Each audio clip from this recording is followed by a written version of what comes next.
Assalamualaikum warahmatullahi wabarakatuh. Selamat datang di Mathpedia Channel, tempat kamu bisa menonton video belajar matematika untuk SD, SMP, maupun umum.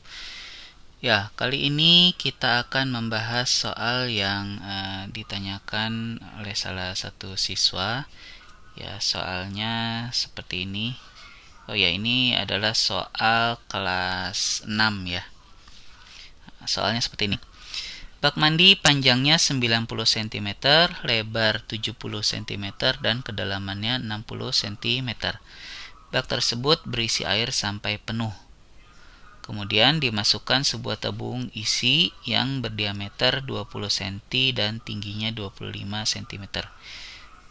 Jika tebal dinding bak mandinya 10 cm, berapa volume air yang tumpah karena ada tekanan tabung ke dalam bak tersebut? Oke, sebelum kita mengerjakan soal cerita, ya kuncinya adalah pahami dulu soal tersebut ya, isinya harus dipahami dulu, baru bisa kita hitung seperti itu. Jadi cara memahaminya adalah sambil kita gambar bisa ya. Jadi ada bak mandi, bak mandinya kemungkinan ini adalah bentuknya balok ya. Kalau ukurannya ada panjang, lebar, tinggi atau kedalaman, itu berarti bentuknya balok. Ini bak mandi, ini ilustrasi saja ya, gambarnya mungkin nggak terlalu bagus. Nah, bak mandi panjangnya 90 cm, lebarnya 70 cm, dan kedalamannya 60 cm. Kedalaman itu sama saja dengan tinggi ya. Oke, sudah. Terus tebal dinding bak mandi 10 cm. Jadi maksudnya seperti ini. Jadi kalau kita buat bak mandi kan ada bentuknya begini ya. Tuh, seperti itu. Nah, jadi ini namanya, ini maksudnya adalah tebal, tuh ya. Kalau nggak ada tebalnya ya berarti mungkin seperti bak mandinya hanya ubin aja kan gitu ya. Gitu. Bak mandi tebalnya 10 cm. Jadi yang ini adalah 10, dari sini sampai sini ini 10 cm. Oke. Lalu berikutnya, nah, ke dalam bak mandi tersebut yang isinya air sampai penuh dimasukkan sebuah tabung isi. Jadi tabung isi mungkin kira-kira seperti ini ya. Tuh, ini ada tabung nih ceritanya nih. Kakak coba buat ilustrasinya. Ada tabung. Kalau kalian mungkin membayangkan kalau tabung isi itu dalam kehidupan sehari-hari seperti uh, kayak paku beton kali ya. Nah, paku beton yang dalam sebuah proyek bangunan, nah itu kan ada paku beton yang gede-gede seperti itu namanya ya kira-kira tabung isi itu kayak gitulah ya. Jadi tabung yang tidak berongga, jadi benar-benar padat seperti itu. Nah, ini tabungnya dimasukkan ke dalam bak mandi. Jadi tabung ini dimasukkan ke dalam bak mandi yang isinya tadi berisi air sampai penuh, berisi air penuh ya. Berapa volume ketika dimasukkan tabung ini? Volume ada air yang tumpah gitu. Nah, berapa volume air yang tumpah? Karena ada tekanan tabung ke dalam bak tersebut gitu. Nah, soal ini sebetulnya ada hubungannya dengan pelajaran IPA mengenai zat ya. Jadi kalau kalian sebagai pengingat saja, zat itu terbagi menjadi tiga ya. Ada tiga jenis, ada zat cair, zat padat, dan zat gas. Nah, sifat dari zat itu adalah menempati ruang ya, menempati ruang. Contohnya begini, kalau kalian punya tempat pensil misalnya ya, tempat pensil itu ceritanya sudah penuh isinya sama sama pensil, sama penghapus, penggaris, jangka, macam-macam gitu. Itu sudah penuh, sudah padat.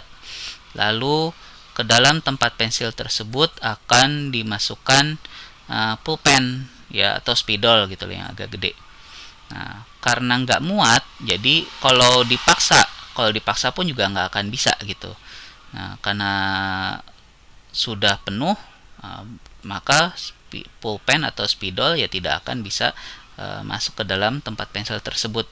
Kalau dipaksa ya mungkin jadi robek seperti itu.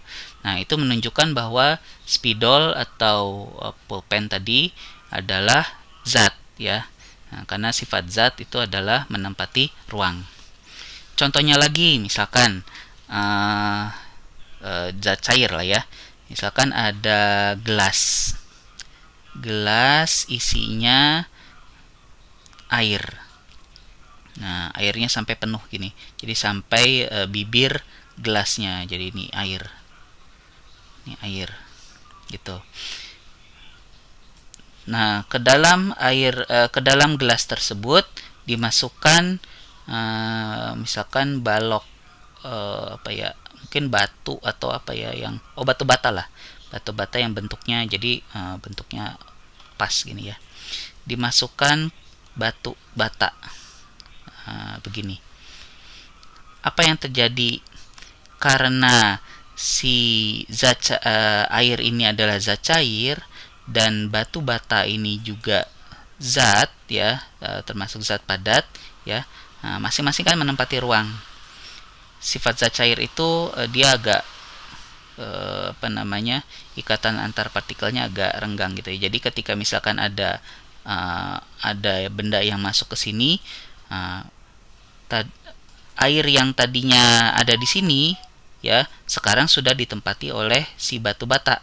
Nah, sekarang jadi kemana dong si air yang ada di sini?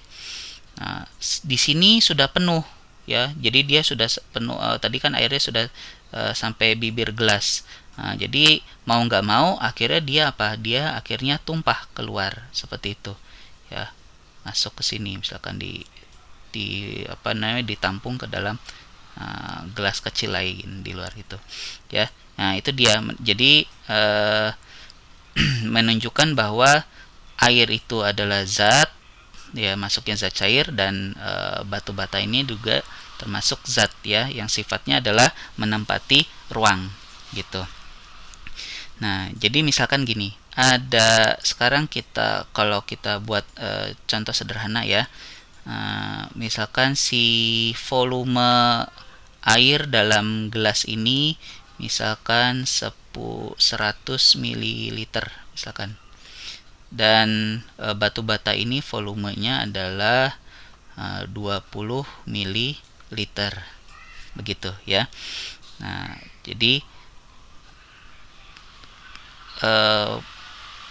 maka ketika misalkan ini dimasukkan batu batanya ke dalam ini, maka air yang tumpah pun juga sama dengan volume si batu bata ya. Karena kan tadi yang pindah kan segini ya, air yang pindah itu tempatnya segini. Nah, sekarang yang segini itu diganti dengan si batu bata ya. Jadi yang 20 ml airnya tumpah, nah ini dia. Ini juga air yang tumpah 20 ml gitu. Maka kesimpulannya adalah volume air yang tumpah itu sama dengan volume benda yang mendesaknya gitu. Jadi kuncinya adalah itu ya, volume air yang tumpah sama dengan volume benda yang mendesaknya. Jadi pada soal ini sebetulnya yang kita cari adalah volume si tabungnya saja. Tidak perlu kita menghitung volume bak mandinya ya. Karena ternyata pada contoh sederhana ini kita tidak memperhatikan si ininya. Yang penting adalah si volume si batu batanya kan gitu ya. Jadi tadi karena si tabungnya itu dimasukkan ke dalam bak mandi, berarti yang sebetulnya yang kita hitung adalah volume si tabung isi tersebut, gitu ya. Oke, jadi karena sudah jelas cerita dari ini, sekarang kita coba hitung. Kita jawab. Awalnya tadi kesimpulannya adalah volume air yang tumpah sama dengan volume bendanya, berarti di sini dalam hal ini adalah tabung ya. Volume tabung isi yang mendesaknya. Berarti sekarang kita coba hitung volume tabung. Berarti rumusnya adalah P kali R kali R kali T. Kita lihat tadi keterangan tabungnya diameternya 20 cm, tingginya 25 cm ya.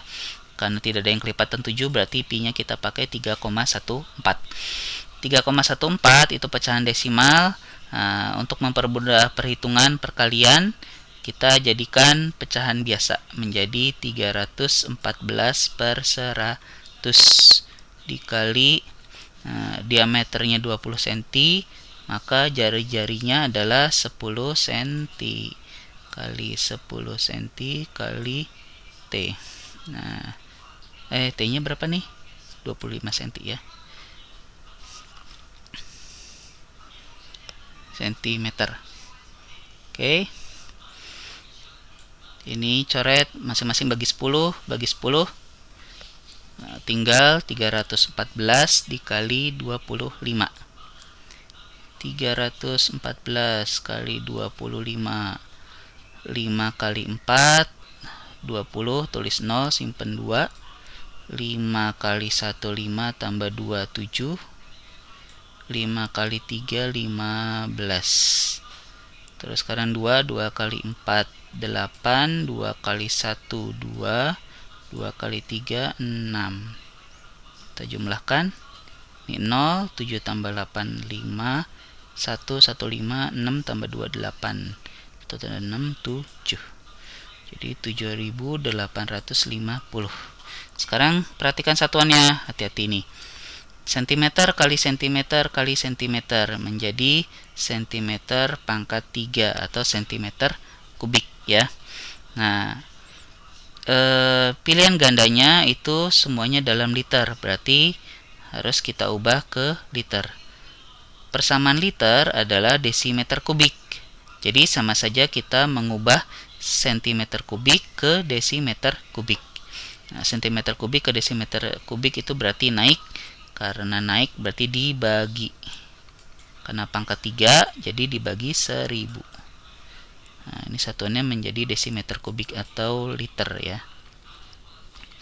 Ini masing-masing bagi 10, tinggal 785 dibagi 100. Hasilnya adalah nolnya 2, jadi pindahnya 2 tuh 2. 7,85 liter. Maka jawabannya adalah yang ini ya. Maaf ya, ini salah cetak aja. Pokoknya mah lihat yang ini aja ya. Oke, seperti itu ya penjelasannya. Rangkuman dari video ini adalah, jadi setiap kalian